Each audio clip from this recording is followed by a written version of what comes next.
pemirsa Sultan TV, apa kabar Anda? Senang sekali saya Hanifah Abdillah kembali menjumpai Anda tentunya dalam Bincang hari ini edisi Jumat 23 Oktober 2020. Dan tentu saja pemirsa, Hani ingatkan bahwa siaran kami bisa Anda saksikan nih sambil Anda mungkin di rumah minum kopi, sambil sarapan atau mungkin sambil mengakses informasi kami juga, sambil minum teh juga di rumah, yang work from home atau juga yang masih melakukan aktivitas seperti biasa, bisa sambil tonton siaran kami melalui berbagai macam lini masa media sosial. Bisa Anda akses di www.sultantv.co atau juga Anda bisa langsung kunjungi fanpage Facebook kami dan juga YouTube kami di @sultantv.co. Dan tentu saja pemirsa, hari ini spesial dan hari ini kita kedatangan narasumber yang Hani akan perkenalkan terlebih dahulu, dan Hani juga akan kasih tahu bahwa kita hari ini akan bahas sesuai dengan tema yang sebelumnya sudah kami beritahu juga di sosial media Instagram kami mengenai kondisi PMKS di Kota Serang, bagaimana cara penanggulangannya, dan juga sudah hadir narasumber kami di studio Sultan TV hari ini. Sudah ada Bapak Asep Rian Purnama dari Kepala Bidang Rehabilitasi Sosial Dinas Sosial Kota Serang. Assalamualaikum Bapak. Waalaikumsalam. Waalaikumsalam. Apa kabar hari ini Pak? Alhamdulillah sehat. Sehat Pak ya? Oke, walaupun memang di situasi pandemi seperti ini harus tetap semangat juga Pak ya? Betul. Semangat. Tadi gimana Pak perjalanan ke sini, lancar, nyasar atau gimana nih? Alhamdulillah lancar. Lancar ya. Mudah diakses lah Iya, dari ini juga. Oke, nah ini Pak, kita akan bahas mungkin mengenai kondisi penyandang masalah kesejahteraan sosial atau Ya, PMKS ya Pak ya. Ya. Dan Bapak juga termasuk dari Kepala Bidang Rehabilitasi Sosial. Dan Ya. tentunya mungkin ini juga yang menyangkut tentang PMKS adalah Bapak yang menangani begitu ya. Ya. Nah, namun sebelum ke situ mungkin pemirsa dan juga Hani juga pengen tahu nih Pak, kesibukan mungkin keseharian Bapak seperti apa. Namun mungkin terlebih dahulu sapa-sapa nih pemirsa Sultan TV di rumah. Silahkan Pak. Selamat pagi Sultan TV, pemirsa Sultan TV yang ada di rumah. Semoga kita semua selalu diberi kesehatan, sehat walafiat. Amin. Amin, amin, amin. Oke Bapak, nah kan Bapak kan setiap hari mungkin work from home atau work from office nih Pak ke kantor? Kita ada WFH juga dijadwalkan oleh Mbak Kadis. Ya, jadi sudah ada jadwalnya. Jadi bisa seminggu itu sudah ada siapa-siapa yang akan bertugas di kantor ini. Oke, jadi gantian gitu Pak ya. Begitu. Oke. Nah, ini kan Bapak sebagai Kepala Bidang Rehabilitasi Sosial, tentu saja juga tadi Bapak juga katakan bahwa ada shift-shiftan juga di kantor atau work from home. Betul. Nah, kalau Bapak sendiri nih kesibukannya atau kesehariannya bisa diceritakan terlebih dahulu seperti apa nih Pak? Jadi untuk kesibukan kita sehari-hari mungkin di kantor ya, kita melayani para masyarakat yang ingin mungkin kalau di kantor ini kebetulan ada 4 bidang ya. Pertama bidang rehabilitasi sosial, terus pemberdayaan sosial, terus fakir miskin, satu lagi lindansos. Nah, khusus untuk bidang rehabilitasi sosial sendiri, kita hanya menangani beberapa PMKS yang terdiri dari lansia, anak, disabilitas, dan ini ex-napja, korban perdagangan orang, serta kekerasan rumah tangga. Nah, itu kita melayani bagi masyarakat yang mempunyai masalah, karena sosial biasanya identiknya dengan masalah-masalah. Pasti gitu ya Pak ya, dan masyarakat seperti ada aja yang datang ke kantor ya Pak ya? Ada aja setiap harinya. Setiap hari ya gitu. Jadi kita walaupun WFH, kita tetap per bidang itu ada perwakilannya, tidak semua tidak masuk, minimal ada perwakilan dari bidang yang masuk. Gitu. Untuk melayani pelayanan juga tidak putus lah pelayanan. Tidak putus ya. Tetap berjalan. Pelayanan untuk masyarakat juga tetap berjalan aja ya. Memang walaupun memang kondisi juga sedang seperti ini gitu. Tapi harus tetap terapkan protokol kesehatan ya Pak ya? Tetap protokol kesehatan kita terapkan dalam arti memakai masker. Apabila masuk juga ke ruangan kantor, kita sudah menyiapkan hand sanitizer segala macam seperti itu, sudah kita siapkan juga sebelum masuk ke kantor. Tapi iya sih pemirsa, ini Hani juga pernah sempat datang ke kantor juga dan memang harus mencuci tangan terlebih dahulu gitu. Sudah kita siapkan segala sesuatunya. Oke, nah Pak, Hani enaknya panggilnya Pak Asep, Pak Rian atau Pak siapa nih biar kita akrab Pak? Kalau di kantor saya dipanggil Pak Rian. Pak Rian. Oke, nah Pak Rian, kita kan hari ini mau ngomongin PMKS nih Pak ya, maksudnya penyandang masalah kesejahteraan sosial. Mungkin orang-orang biar lebih mudahnya, orang tuh taunya kayaknya penyandang masalah tuh kayak pengemis, gelandangan, kemudian para pengamen, apalagi yang ada di jalan-jalan seperti itu ya Pak ya. Nah ini kan pasti orang-orang juga tahu gitu bahwa mereka adalah orang-orang yang memiliki penyandang masalah kesejahteraan sosial pasti gitu, entah itu yang ekonomi kurang atau yang seperti apa gitu. Namun mungkin terlebih dahulu bisa dijelaskan ke pemirsa Sultan TV Darubah, apa sih PMKS itu Pak? Jadi PMKS itu merupakan singkatan ya, yang tadi Mbak bilang, merupakan penyandang masalah kesejahteraan sosial, yang artinya masyarakat atau orang yang kondisi material, spiritual dan sosialnya itu tidak terpenuhi. Artinya dia tidak bisa hidup layak seperti orang biasa, tidak bisa mengembangkan diri dan tidak menjalankan fungsi sosial seperti biasanya. Gitu. Oh, itu PMKS ya Pak ya. Tidak bisa menjalankan fungsi sosial seperti biasanya. Iya benar ya, tidak seperti manusia lain pada umumnya gitu. Oke.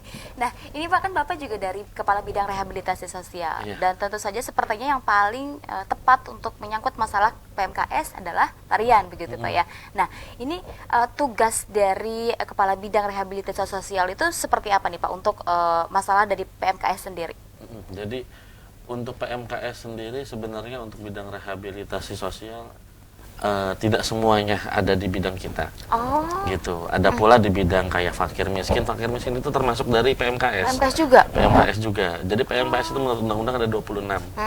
Ya, itu ada 26. Salah satunya yang tadi Mbak sebutkan, gelandang, pengemis, gitu. Fakir miskin juga termasuk. Dan di bidang saya ini tidak semuanya ada di kita gitu. Nah, untuk tugasnya sendiri bidang kita rehabilitasi sosial yaitu melaksanakan pendataan terutama ya Pak ya. Pendataan, setelah itu kita melaksanakan pengarahan bagi para PMKS, pembinaan serta pelatihan. Yang tujuannya agar mereka bisa dibilang bisa hidup mandiri lah. Baik. Iya, seperti itu. Berarti dari rehabilitasi seperti itu ada pengarahan, pendataan, pembinaan, dan memang dicanangkan juga dari dinas sosial seperti itu. Nah itu mungkin kita akan mengarah ke cara penanggulangan, namun Hani juga pengen tahu terlebih dahulu nih mungkin kondisi PMKS di Kota Serang sendiri seperti apa kondisinya, kemudian apakah memang sekarang di masa pandemi juga kan pasti berbeda atau mungkin sama saja seperti masa-masa sebelumnya. Sebab nih Pak ya, yang Hani tahu sendiri kan Hani bolak-balik nih di Ceceri nih ngekos nih Pak ya. Kan tinggal di Ceceri, sebelak-balik ke kantor ke sini. Biasa di jalan tuh masih ada aja nih Pak PMKS yang ada di bahkan di lampu merah sih kebanyakan Pak ya. Lampu merah terus pinggir jalan yang katakanlah di tempat-tempat seperti itu gitu, entah itu yang mengemis, entah itu yang mengamen gitu, entah itu bahkan ada yang anak kecil juga gitu ya. Tapi melihat itu mungkin kondisinya di Kota Serang sendiri nih Pak, seperti apa Pak kondisi PMKS di Kota Serang? Apakah memang banyak, apakah perbedaannya signifikan dari tahun sebelumnya? Mungkin kalau melihat pada tahun ini ya, kita kan tahu kita sedang mengalami pandemi COVID ya, 19. Nah, melihat dengan kondisi yang seperti ini, bisa dibilang PMKS ini bertambah. Bertambah. Kita bisa melihat mungkin dari segi lapangan pekerjaan pun di lain-lain tuh kan banyak juga pengangguran yang diputus kerja segala macam. Nah, itu sangat berdampak sekali dengan bertambahnya PMKS. Nah, ditambah dengan penjual-penjual yang tadinya biasa berjualan mungkin di sekolah-sekolah atau seperti apa. Kita tahu sendiri sekarang sekolah-sekolah pada libur. Iya, benar Pak. Nah, tidak menutup kemungkinan para pedagang itu pun bisa menjadi masuk tergolong salah satu PMKS sekarang. Jadi bisa dibilang pada kondisi tahun ini PMKS bisa bertambah. Gitu dari tahun-tahun sebelumnya. Seperti itu. Melihat kondisi tersebut Pak, ini kalau untuk jumlah persentase kira-kira tambahan dari tahun sebelumnya berapa banyak? Mungkin nambah sekitar 25% dari sebelumnya lah. Sekitar segitu ya. Kalau kira-kira jumlah diperkirakan berapa? Jadi banyak, untuk Pak? Jumlah PMKS sekarang kurang lebih di Kota Serang itu 113.141. 113.000. Ya, itu data dari 2008 apa Kota Serang terbentuk. Oke. Iya, kan kita yang namanya data tidak bisa dihapus ya. Tapi kalau untuk yang kita bina juga udah ada kita punya data ya. Oke. Nah, sudah untuk penambahannya sendiri, Mbak, setiap tahunnya berapa? Rata-rata di angka 100 paling banyak. Paling banyak. Iya. Setiap tahun. Setiap tahun. Apakah pernah ada penurunan, Pak? Penurunan sendiri saya sangat berharap, tapi saya belum melihat nih perkembangannya. Ya. Karena saya pun di sini baru belum 1 tahun sama sekali gitu. Sejak kapan Pak ini menjabat di? Saya November Densus? 2019 ya. Oke. Ya, mudah-mudahan ke depan bisalah kita upayakan agar PMKS ini berkurang lah. Berkurang ya. Ya. Untuk bertambah, untuk sampai sekarang saja kita data ini jumlah PMKS yang sudah kita data 266. 266. Iya, sudah naik kita. Oh, ini tahun ini Pak. Iya, udah 50%. Kalau rata-rata 25% biasanya naik. Ini 50%. udah hampir 50% naik. Tapi ya gimana kondisi seperti ini Pak Ya, ya? memang kondisinya yang seperti ini karena memang lagi Covid juga ya. Kita tahu bersama, ya tidak menutup kemungkinan yang tadinya lapangan pekerjaan pun susah dicarinya, bahkan banyaknya PHK. Iya, ditambah yang usaha pun yang bisa dibilang UMKM jadi gulung tikar seperti itu. Bener Pak. Iya. Jadi tidak menutup kemungkinan mereka bisa masuk ke salah satu jenis PMKS gitu. Juga ya. Iya. Luar biasa nih dampaknya Pak yang kita ketahui memang ya di pandemi ini nggak cuma di satu sektor tapi semua lini sektor yang paling terdampak dari sektor ekonomi gitu. Ini ketahui kan tadi juga Bapak katakan ya memang para bahkan perusahaan juga mau PHK secara sepihak dan lain sebagainya gitu kan. Nah, untuk sampai akhirnya kan nggak tahu kalau ternyata bertambah banyak juga PMKS-nya dan lain sebagainya. Tentunya kan juga dari Dinsos ada upaya-upaya ya. Cuma upaya-upaya tersebut juga kan masih terus dilakukan dan juga digalakan atau mungkin diterapkan juga ya agar mungkin yang pastinya inginnya sih jangan bertambah gitu kan ya, ada penurunan atau pengurangan begitu pastinya. Nah, ini tentunya di wilayah-wilayah Kota Serang yang akan dilihat dan juga diketahui sendiri kan ada titik-titik khusus nih biasanya kalau banyaknya PMKS nih Pak. Biasanya di mana aja nih Pak di Kota Serang? Nah, itu biasanya bukan seluruh PMKS ya, salah satu PMKS yang ada di titik-titik lampu merah itu biasanya.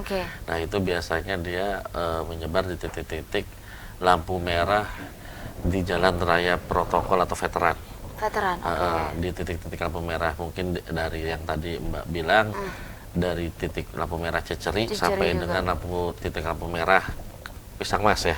Pisang Mas. Ya, itu sampai situ biasanya banyak sekali para PMKS yang berkeliaran lah. Iya, ditambah juga ada sekarang di lampu merah Sumur Bor yang jalan raya Cilegon.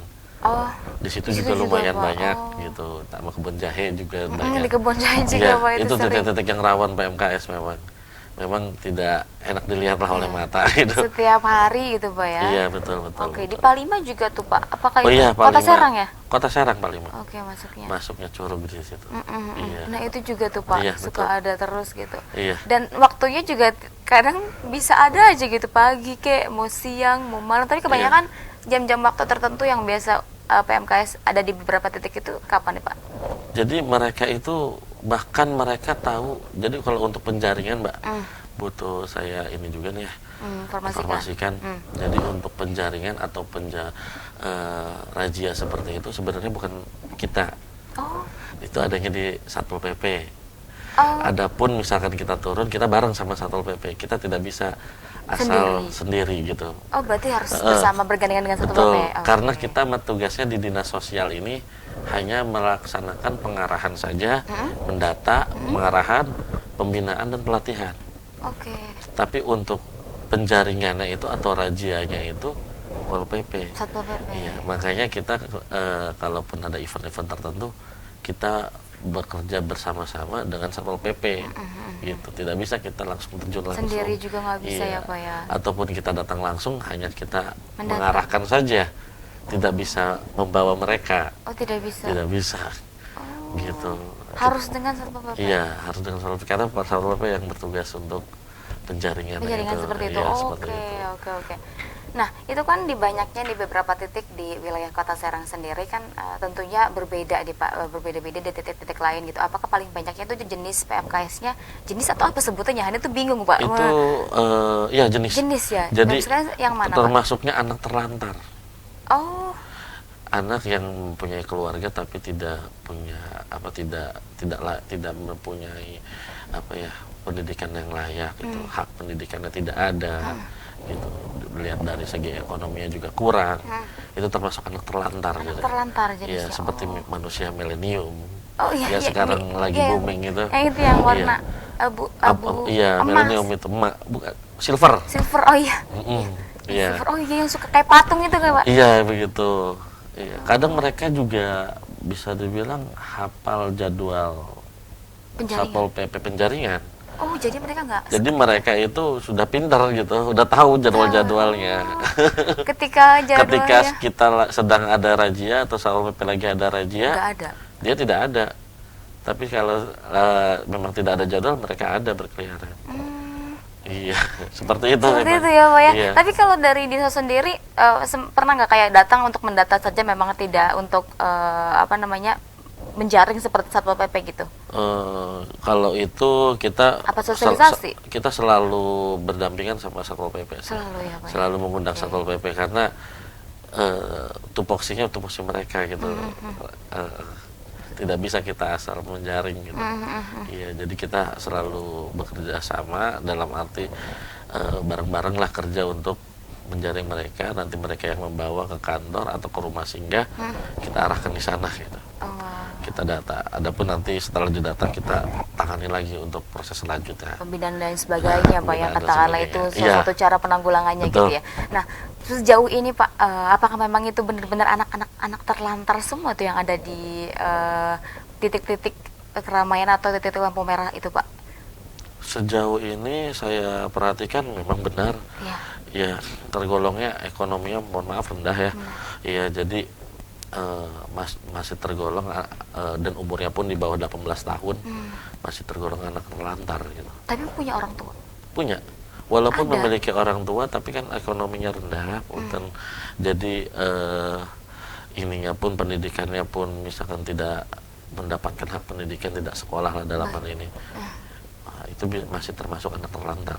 Oke, baik. Ini menarik nih Pak Aryan. Nah, ini juga pengen tanya tentang mungkin katanya dengar katanya itu tuh bukan cuma keinginan pribadi tapi atas nama orang lain yang jadi calo atau disuruh gitu. Tapi itu benar atau enggak? Kita akan bahas selengkapnya setelah jeda berikut, Pak ya. Siap. Jangan kemana-mana pemirsa, tetap bersama kami di Bincang hari ini.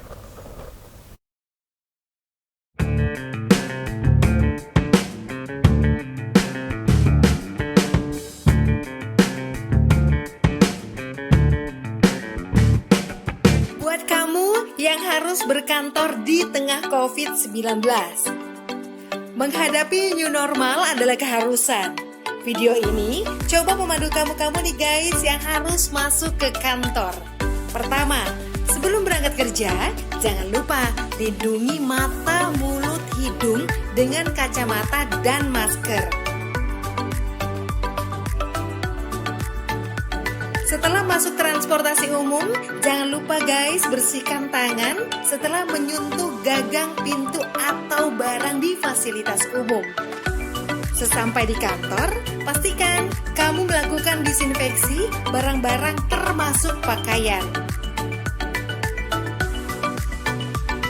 Kemudian jangan lupa cek suhu pakai termogun. Oh iya, pastikan barang-barang dari orang lain bersih ya guys, seperti misalnya kartu ini.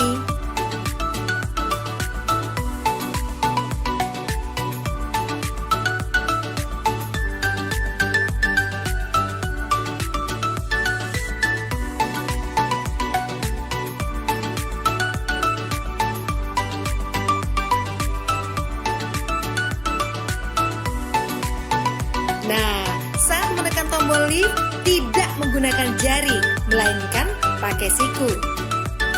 Saat sampai di ruangan atau meja kerja, Bersihkan kembali barang-barang secara detail.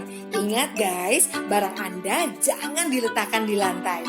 Oh ya, sebelum beraktivitas, biasakan mencuci tangan ke toilet. Saat di toilet, ingat bukanya pakai siku. Kemudian saat di wastafel, buka atau tutup keran dengan siku.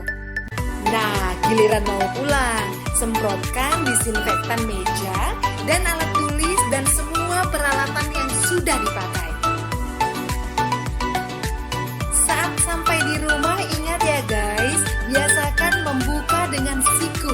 Pastikan sepatu kita tetap bersih dan letakkan sepatu kita di rak tertutup. Lainnya, jangan langsung peluk keluarga di rumah.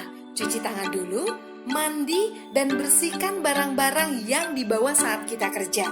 Ribet banget sih ya guys, tapi kita mesti biasakan dengan new normal ini, biar kita tetap bisa bekerja dan selamat.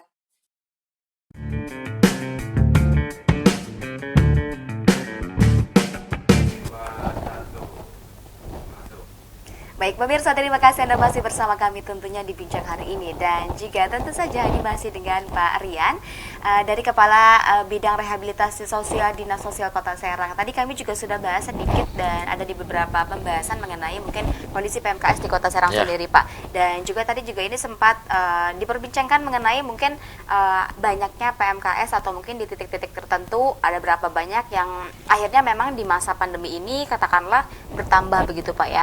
Nah bertambah juga dan sampai sekarang juga ini masih terus ada upaya-upaya yang memang dilakukan oleh dinas sosial dan tentu saja dan penjaringan juga salah satunya. Namun juga tadi dikatakan bahwa penjaringan juga ini pemirsa harus dengan bergandengan dengan Satpol PP. Dinas sosial tidak bisa sendiri Pak ya. Nah ini yang sempat terjadi juga tadi Pak. Katakanlah tadi Bapak Parian bilang bahwa di PMKS itu kebanyakan adalah jenisnya anak terlantar ya Pak ya. Iya betul. Adapun juga mungkin yang lainnya entah itu gelandangan atau lain sebagainya. Nah ini juga menjadi apa ya pertanyaan, apakah pernah Pak menangani katakanlah anak terlantar otomatis masih punya orang tua tapi ditelantarkan gitu ya.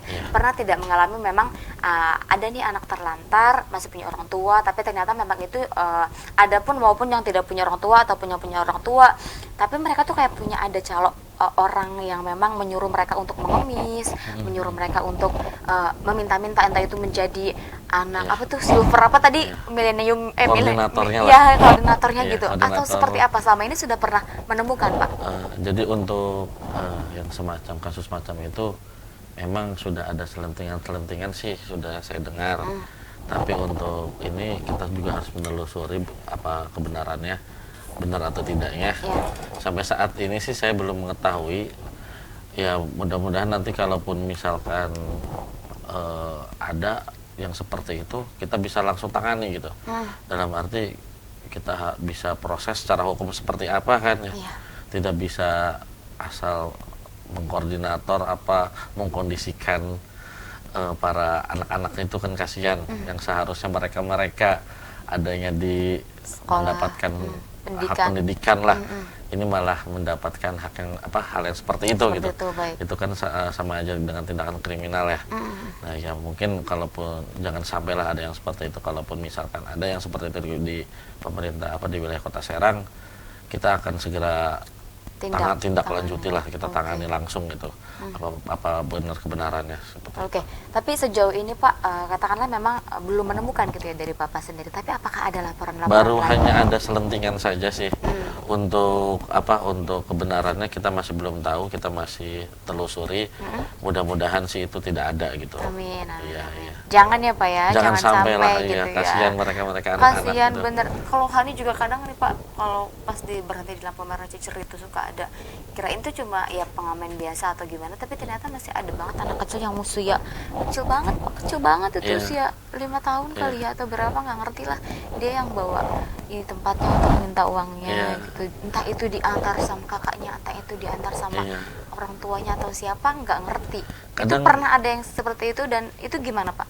Kadang saya juga iseng ya Mbak, lagi pakai pakaian biasa gitu, saya tanya aja itu anak yang bersangkutan diem aja, entah seperti apanya saya nggak tahu tuh. Ya untuk yang tadi itu yang kata Mbak, di antara sama orang tuanya atau seperti itu, mungkin nanti kita juga akan akan dalam arti memberi arah kepada orang tuanya, jangan sampai memberi bimbingan atau mengarahkan anaknya itu salah gitu. Salah, iya, jangan sampai. Iya, jangan sampai seperti itulah. Nah, itu kan juga dilihat sih juga ya nggak enak aja gitu ya Pak ya, anak kecil kasihan aja gitu ya Allah.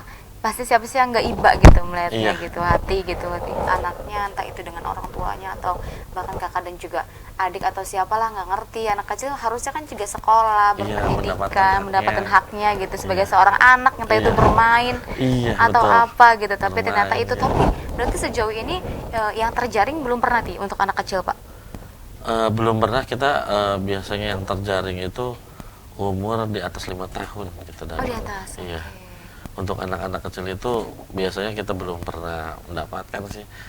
Kita belum pernah menjaring mereka menjaring gitu. Apa jangan-jangan belum terjaring juga nih kayaknya Pak. Nanti kayaknya akan ada penjaringan lagi ya pasti ya. Pasti akan ada juga ya. Oke. Nah, tentu aja Pak melihat kondisi tersebut di Kota Serang sendiri yang katakanlah tadi juga Bapak yang nggak enak dilihat gitu ya.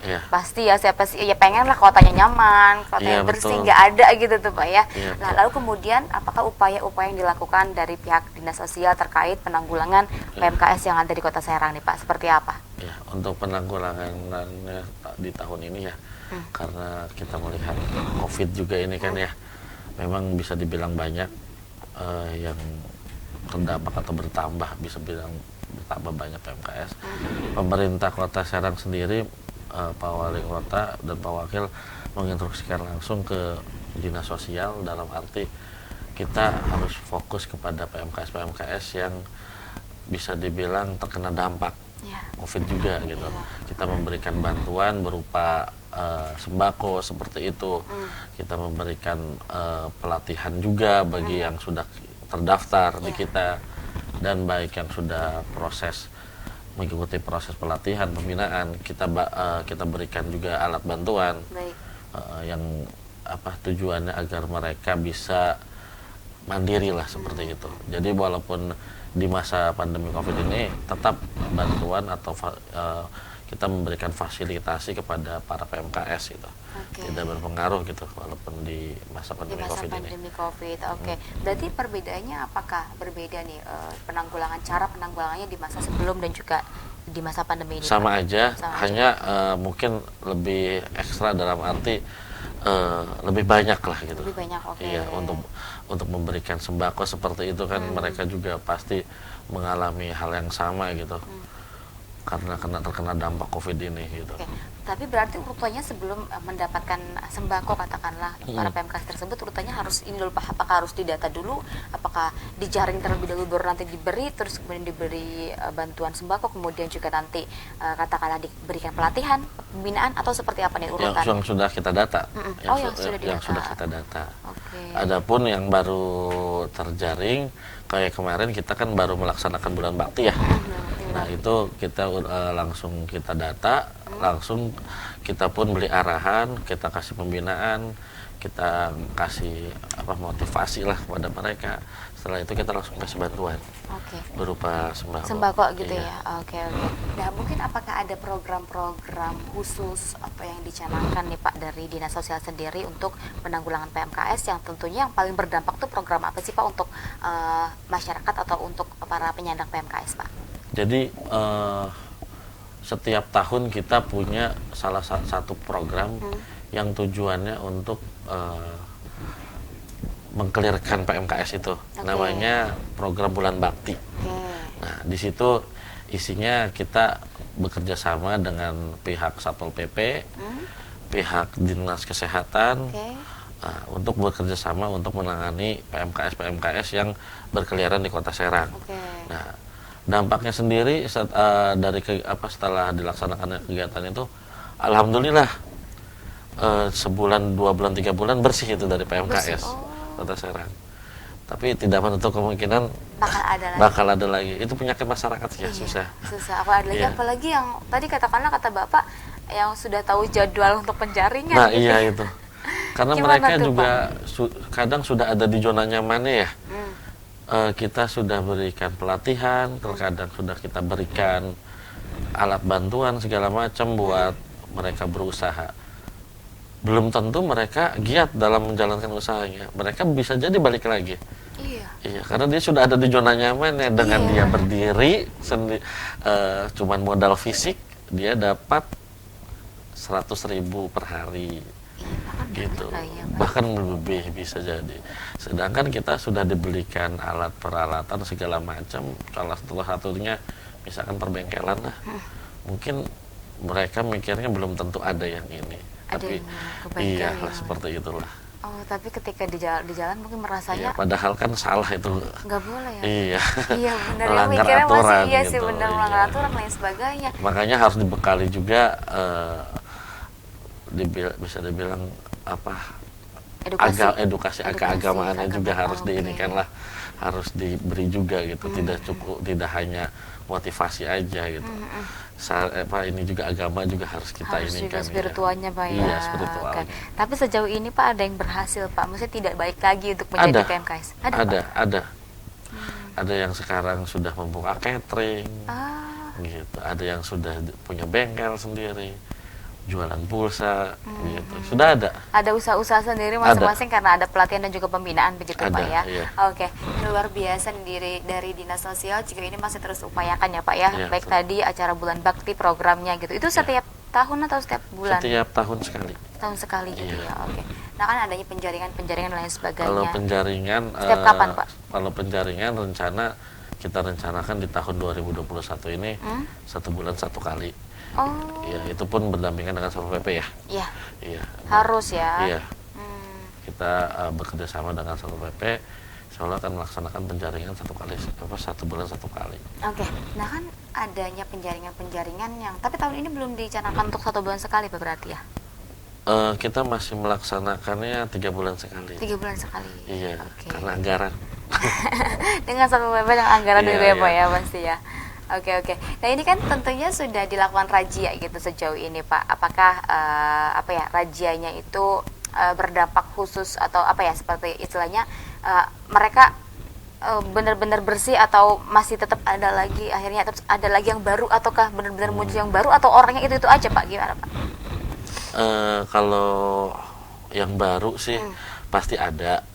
Kalau yang lama bisa dibilang ada juga, tapi enggak selalu ini gitu, selalu itu aja enggak gitu.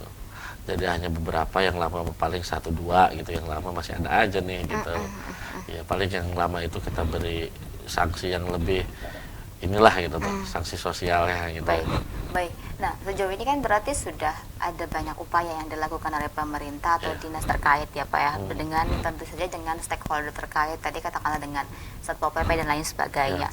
Kemudian juga yang dilihat masih ada aja nih Pak PMKS-nya gitu, maksudnya nggak bersih-bersih gitu. Kapan sih kosongnya nggak ada PMKS gitu?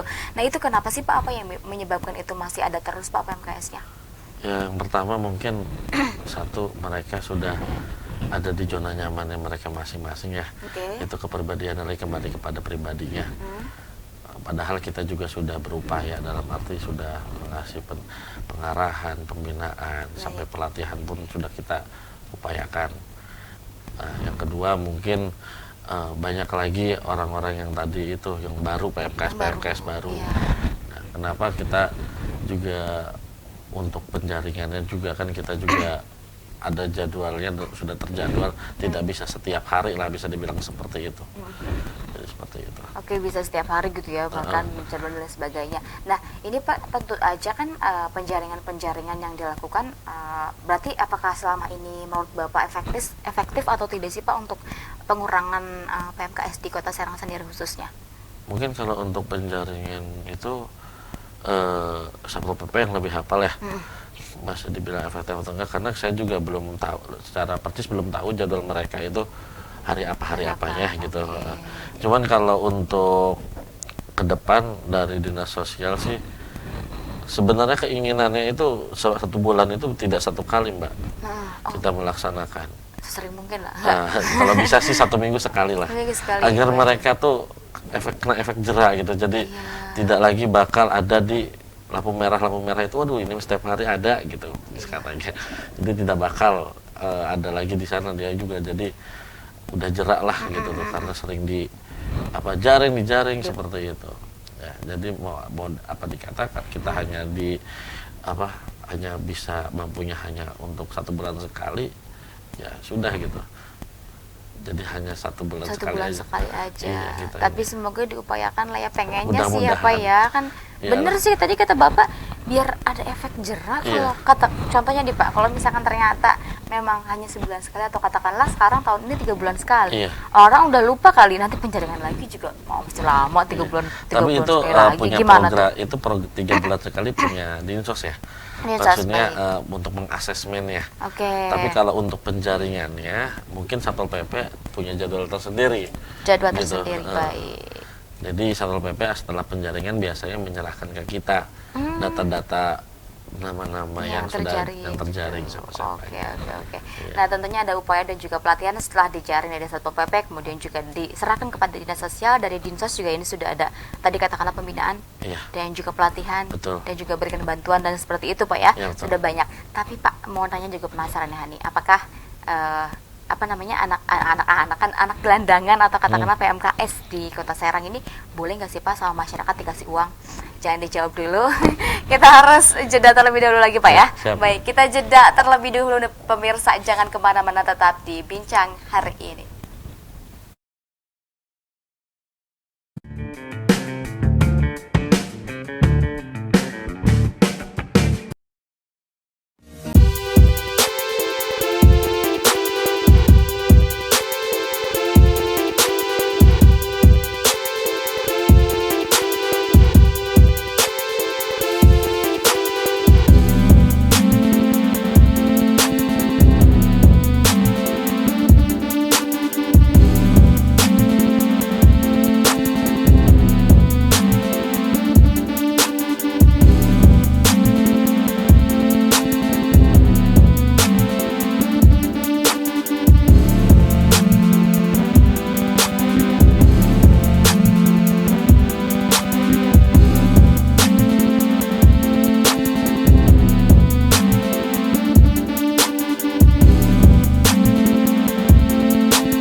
Baik pemirsa, terima kasih Anda masih bersama kami di Bincang Hari Ini. Dan masih bersama Pak Rian. Di segmen akhir kali ini kita akan bahas tentu saja harapan, solusi dan juga lain sebagainya. Tadi juga ada yang sempat terjeda, namun sebelum itu Hani ingatkan bahwa siaran kami bisa Anda saksikan melalui live streaming kami di www.sultantv.co, atau juga Anda bisa langsung kunjungi fanpage Facebook dan juga YouTube kami di @sultantv.co, dan jangan lupa untuk follow Instagram kami di @sultantv.co.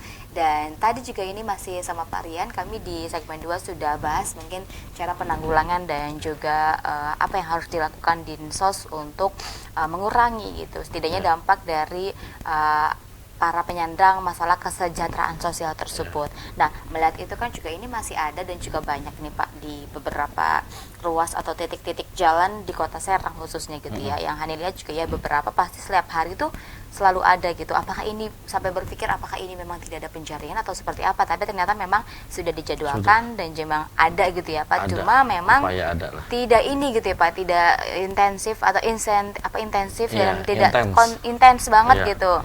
Kayak nggak apa namanya yang nggak terus-terusan kontinu setiap 1 minggu sekali atau seperti apa. Tapi itu dari dinas kita ya. Mungkin Satpol PP juga punya jadwal, mungkin mereka juga sudah intens. Cuman yang tadi saya bilang tadi, mereka sudah tahu sampai jamnya pun tahu mereka.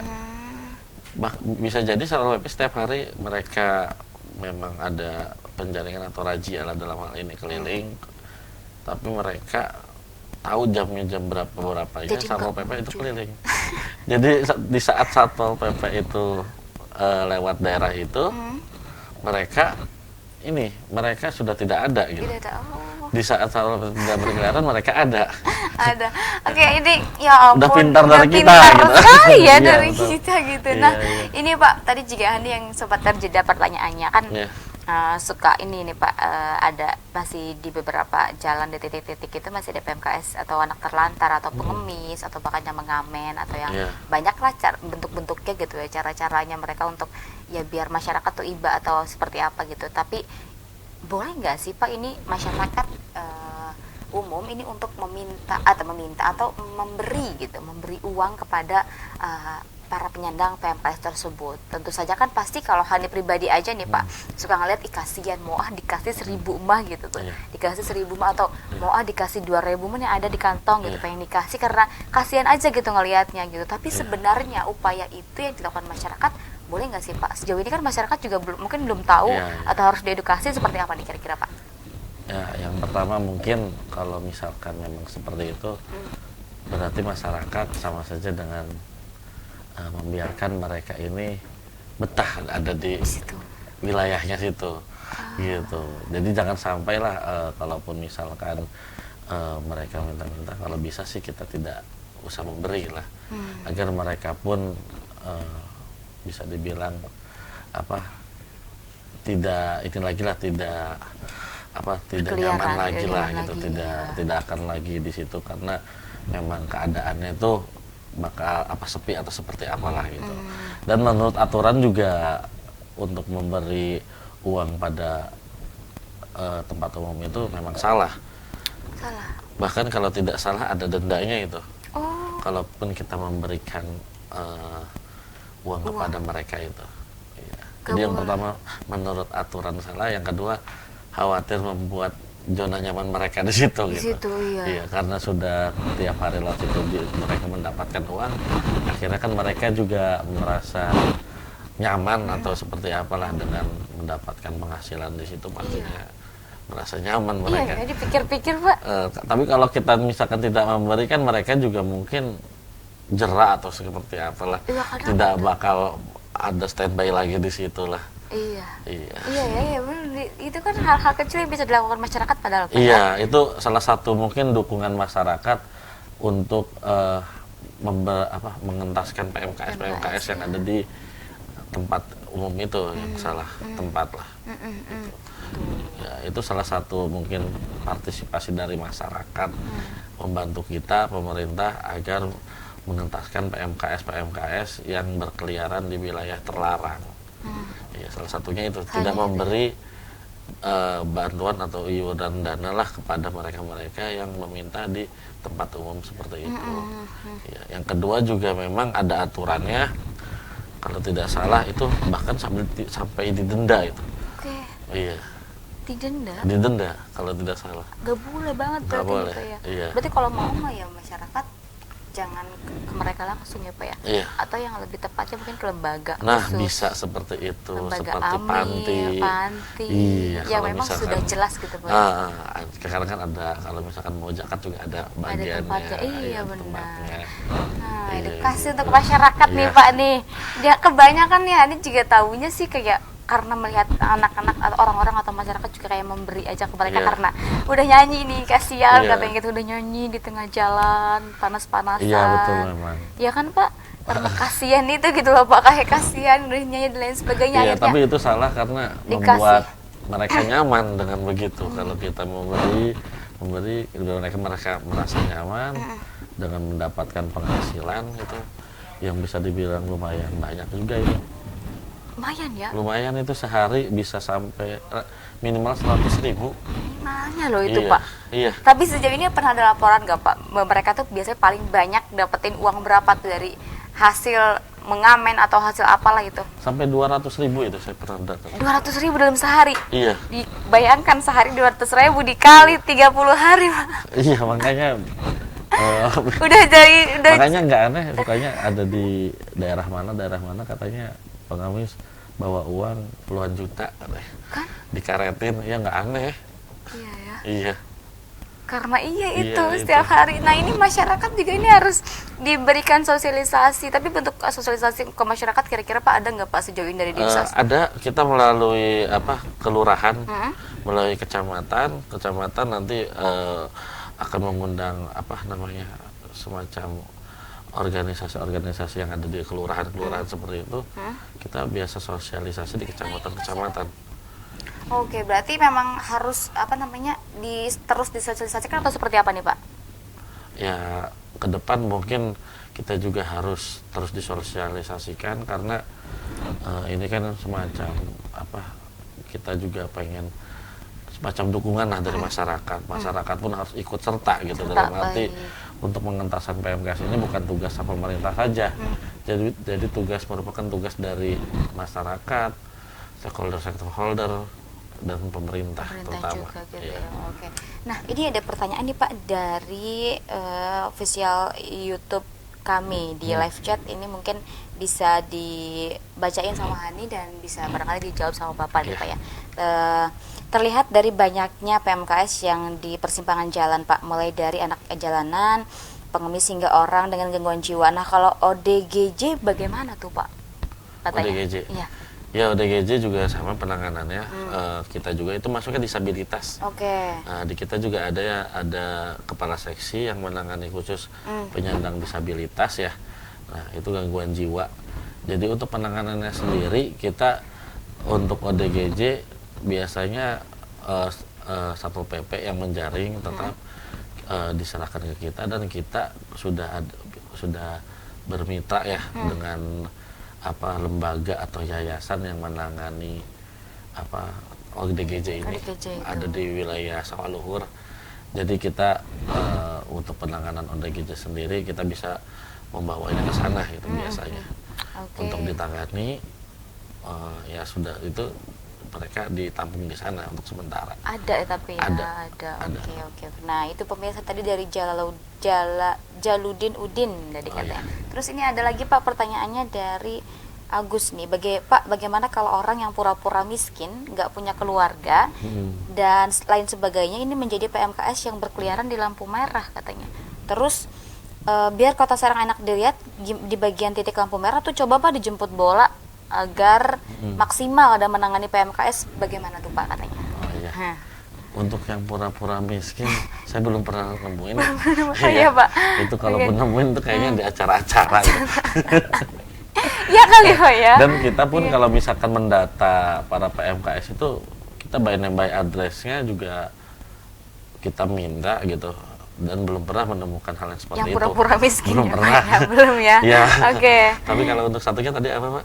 Tadi biar Kota Serang enak dilihat di bagian titik lampu merah, coba jemput bola nih Ya, Pak mudah-mudahan, agar maksimal katanya. Oh ya, mudah-mudahan ke depan walaupun kita punya agenda 1 bulan sekali ya, nanti kita akan koordinasi dengan Satpol PP ya, mudah-mudahan juga Satpol PP pastinya punya agenda rutinitas lah, lebih ketat dari kita pasti untuk penjaringan sendiri.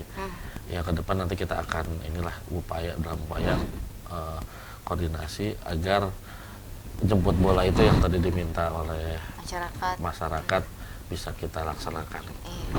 Semoga ya Pak ya, ini juga terus ya ada upaya-upaya juga. Nah juga Pak, ini katanya coba harusnya memang penanganan PMKS itu perlu dijadikan prioritas katanya pemerintah. Betul. Dan juga khususnya di Kota Serang, pemerintah Kota Serang, gimana nih Pak, pemerintah sejauh ini mendukung atau seperti apa nih bentuk supportnya? Oh, sangat mendukung pemerintah. Pak Wali Kota, Pak Wakil Wali Kota juga mendukung banget dengan prioritaskan penanganan PMKS ini ya.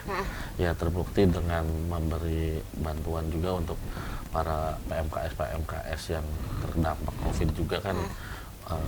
Kita memberikan bantuan berupa sembako, segala macam pelatihan pun tidak pernah putus gitu, selalu ada, dan alat-alat pun yang diberikan oleh kita juga kepada mereka PMKS untuk tujuannya mandiri juga terus ada gitu buat mereka. Jadi bisa dibilang insya Allah sih nggak bakal putus kita dengan untuk memprioritaskan penanganan PMKS ini. Semoga ya Pak ya, ini jadi prioritas juga pasti harus ya Pak ya, ini juga karena penting sekali sih kalau kata Hani Pak. Ini juga penting juga. Nah ini pemirsa juga gak kerasa ini Pak udah mau 5 menit lagi. Oh ya, siap. 5 menit lagi, dan kita sebenarnya masih ada banyak perbincangan yang pengen ditanyakan juga. Namun mungkin di segmen akhir juga ada nggak Pak kira-kira harapan Bapak untuk masyarakat, kemudian juga stakeholder terkait, pemerintah, atau harapan Bapak selaku dari Kabid Rehabilitasi Sosial, seperti apa nih harapan ke depannya Pak? Sebelah sini Pak. Ya, harapan saya mungkin untuk PMKS sendiri, mudah-mudahan pemerintah Kota Serang ke depan bisa bersih dari para PMKS yang ada berkeliaran di tempat umum ya. Itu mudah-mudahan, tapi bukan berarti hanya membersihkan, tapi mereka pun diberi fasilitas, dalam arti yang kita bersihkan itu PMKS itu diberi fasilitas berupa pekerjaan ataupun kita beri usaha gitu, seperti itu. Nah untuk penanganan PMKS sendiri ini tidak bisa hanya pemerintah, jadi butuh juga dukungan dari stakeholder, masyarakat. Nah terutama masyarakat ikut berpartisipasi untuk memberikan kepedulian atau perhatian kepada mereka yang memiliki masalah dalam kesejahteraan sosial. Ya, itu. Baik.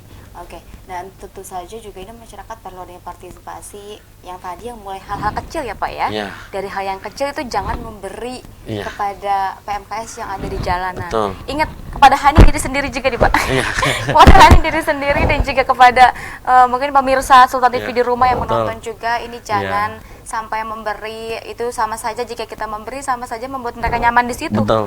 Ya barangkali ketika semua orang memberi jadi banyak uangnya, terus nanti mereka di situ aja, nggak mau berhenti kan ya Pak ya. Nah kan kalau nggak dikasih kan berarti jerah dan nggak mau lagi gitu misalnya. Iya, maka dari itu dukungan dari masyarakat ini sangatlah penting lah. Ya terkait itu salah satunya. Iya, sangat penting, padahal hal kecil itu bisa dilakukan ya Pak ya, karena penting sekali. Ini juga harus kerjasama semua pihak, dinas sosial, Satpol PP, kepolisian, pemerintah pusat, masyarakat, semua stakeholder terkait gitu Pak ya. Nah, oke, mungkin Pak ada pesan yang ingin disampaikan untuk masyarakat atau untuk seluruh pihak ya, kira-kira apa pesannya nih Pak terkait kondisi PMKS di Kota Serang dan juga cara penanggulangannya seperti apa? Sebelah sini Pak. Mudah-mudahan nanti ke depan kita untuk PMKS sendiri kita berupaya dari pemerintah ya untuk menangani lebih ekstra lagi, dan mudah-mudahan masyarakat pun lebih sadar dalam arti membantu kita dari pemerintah untuk berpartisipasi untuk menangani PMKS ini. Jadi aturan-aturan pun yang tadi kita sudah bicarakan tadi, kalau bisa dilaksanakan lah gitu. Jangan sampai membuat mereka jadi makin betah lah di situ. Harus dipatuhi. Iya betul. Iya Pak, betul. dipatuhi, Iya. dilaksanakan juga, sama-sama bekerja sama kita ya Iya, Pak ya. betul. Oke, terakhir mungkin Pak closing statement untuk pemirsa Sultan TV di rumah atau kata-kata bijak atau apalah boleh terserah silakan Pak. Di akhir Pak, di akhir acara Iya, saya iya, closing iya. statementnya apa sebelah Iya. sini Pak? Ya, mungkin karena kita sedang mengalami kondisi pandemi COVID ini ya, agar mungkin pemirsa di Sultan TV di rumah selalu menjaga kesehatan, dimanapun berada mungkin selalu melaksanakan mengikuti protokol kesehatan dimanapun, sehingga kita bisa jauh dari penyakit COVID-19 yang sedang melanda kita semua. Amin. Amin, amin, amin, amin, amin. Cukup ya Pak ya? Cukup. Oke. Baik, alhamdulillah Bapak ini sudah disuruh closing tadi tuh sama Oh, iya. sama kameramennya closing gitu ya gitu. Iya. Oke, terima kasih banyak Bapak. Sama-sama. Ini ucapkan sehat terus ya Pak ya. Iya, Ini sama-sama. semoga apa-apa yang didapat juga ini bisa bermanfaat tentunya Amin, amin, untuk amin. mengedukasi masyarakat juga tentunya. Terima kasih sharing-sharingnya hari ini. Sama-sama. Barangkali bisa berjumpa lain waktu Boleh. atau bisa diundang lagi ke sini boleh Pak. Boleh, bisa Kalau nanti Mbak ada nanti datang ke sana sama boleh teman-teman kantor. main ke kantor ya Pak ya, boleh Iya. Pak ya. Oke, terima kasih juga untuk pemirsa Sultan TV di rumah sudah saksikan informasi kami di www.sultantv.co dan juga di YouTube via fanpage Facebook di @sultantv.co, dan juga jangan lupa Hani ingatkan untuk terus tonton bincang hari ini setiap hari pukul 09.00 hingga pukul 10.00 waktu Indonesia Barat. Hani di sini sebagai pembawa acara pamit undur diri dan juga narasumber Hani. Ya. Pak Asep Rian, kita berdua pamit undur diri. Terima kasih atas kebersamaan Anda. Sampai jumpa. Wassalamualaikum warahmatullahi wabarakatuh.